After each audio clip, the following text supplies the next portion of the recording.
Le transit ferroviaire entre Pyongyang et Pékin a été relancé avant-hier pour la première fois en 17 mois. Le premier train de fret nord-coréen qui est arrivé à Tandong, dans la province de Liaoning, en Chine, est rentré au bercail hier matin avec des compartiments probablement remplis de biens de première nécessité et des médicaments.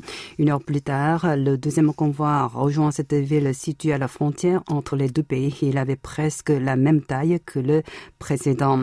Dès son arrivée, les ouvriers se sont pressés d'y charger des marchandises transportées depuis l'entrepôt douanier, à savoir des matériaux de construction. Sur une vidéo, on peut apercevoir que des carreaux sont transférés sur les wagons depuis des camions. Selon une source bien informée, la Corée du Nord compte bâtir 1 million de logements en un an et a besoin pour ce projet de matériaux comme le ciment et l'acier de construction.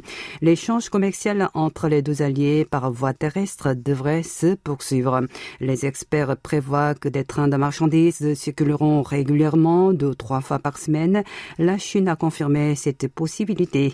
Le ministère chinois des Affaires étrangères a déclaré le même jour que les deux pays s'efforceraient de normaliser leurs échanges tout en assurant la sécurité sanitaire.